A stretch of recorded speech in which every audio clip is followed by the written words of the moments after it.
আমার নাম অরণ্য সরকার, আমি এটা বানাচ্ছি, আমি ক্লাস 7-এ পড়ি।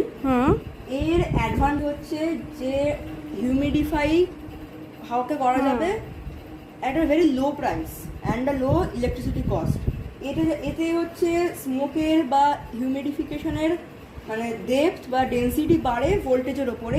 যেমন 1 ভোল্ট মডেল, তাই এটা এইটুকু ছাড়ছে, সেটা আবার 10 ভোল্ট 20 ভোল্টও যেতে পারে। আর এই বোর্ডটাকে মানে কি বলি, গরম হয়ে যায়, কারণ এটা ট্রান্সফরমার আছে, এইটুকু ছবি দেখুন, ছোট্ট একটা ট্রান্সফরমার আছে, তাই এইটা আগে কুলিং করা মাস্ট আছে, নাহলে সত্যি কিন্তু কিছুক্ষণ চালানোর পর পুড়ে যেতে পারে আপনার আঙুল। আবার স্পিডও ভোল্টেজের উপর ডিপেন্ড করে।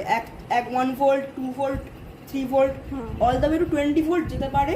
20 ভোল্ট 10 থেকে 20 ভোল্ট হচ্ছে ইন্ডাস্ট্রিয়াল ব্যাপারে, সেটা রিয়েল লাইফ এয়ার হিউমিডিফায়ারে। কিন্তু সিন্স এটা ছোট রোবোটিক্স মডেল, তাই এটা আমরা 1 ভোল্ট মডেল ব্যবহার করছি। এটার রেঞ্জ বলতে গেলে 10 to 20 রুপিস। ওকে, মানে 10-20 টাকার মধ্যে বানিয়ে ফেলা যাবে, তাই তো? ওকে, ভেরি গুড।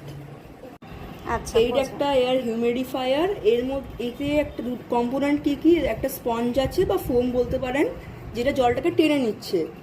এর মধ্যে এই স্টিলের মতন প্লেটটাকে মানে 1 টাকা বা 2 টাকার পয়সার মতন একটা ছোট পেপার থিন দুটো মেটাল প্লেট আছে, যেটা কারেন্ট অ্যাপ্লাইড বা ভোল্টেজ অ্যাপ্লাই করলে মাইক্রনে মুভ করে, যেটা মানে যে জলটা টেনে আনছে সেটাকে প্রচন্ড স্পিডে এই ফুটো দিয়ে বার করে। আপনাকে দেখাচ্ছি,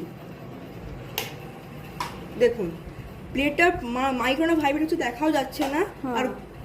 আর সেইটাকেই হচ্ছে জলটাকে স্পিডে বার করছে ছোট ছোট মাইক্রন ড্রপ প্লেটে, সেটাই হচ্ছে এরকম হিউমিডিফাই করে দেয়। আর এটা খুব ঠান্ডা, মানে খুব ঠান্ডা নয় কিন্তু ঠান্ডা, ধোঁয়াটা কিছু গরম নয়, জল টেম্পারেচার বোঝায় এটাকে। আচ্ছা, লাইটটা কিসে জ্বলছে? লাইট হচ্ছে ড্রাইভারটা। এটা কি ইউজ করেছিস? এটা হচ্ছে একটা USB-C to 2 pin output board, displacement board. এই ভালো স্মেল ছাড়ছে, একটা স্মেলটা কিসে? ওই এতে একটা পারফিউম লাগিয়ে দিয়েছি। পারফিউম লাগা যাবে জলে, আপনি পারফিউম লাগালে জলটা পারফিউম হয়ে যাবে, সেটা পারফিউম স্মোক বার করবে। আচ্ছা আচ্ছা, ঠিক আছে।